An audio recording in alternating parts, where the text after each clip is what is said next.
लघुचाप क्षेत्र आज सकाळ समय आहरी घनीभूत हो गोटे सुदृश लघुचाप क्षेत्र परिणत होती जहाँ वर्तमान समय दक्षिण पूर्व बंगोपसागर पार्श्ववर्ती केंद्रीय बंगोपसागर अंचल आंचलिक केन्द्र पक्षर सूचना मिली मध्यरात्रि स्थलभाग छुईची बात्या हुमान मंगलवार राति 1:30 रु 2:30 मध्य बांग्लादेश दे अतिक्रम करिछे।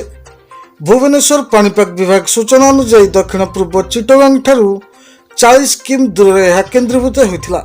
जदि प्रथम थर वीडियो को देखुंटे वीडियो गोटे लाइक कर चैनल को सब्सक्राइब कर दिंतु जहाँफल एमती नुआ नुआ लेटेस्ट खबर सर्वप्रथम आप मोबाइल माध्यम पाइपर।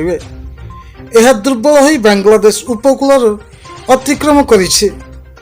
स्थलभाग छुईवा समय पवन वेग 80 ରୁ 90 किमी थिला। समय समय 100 किमी छुईला।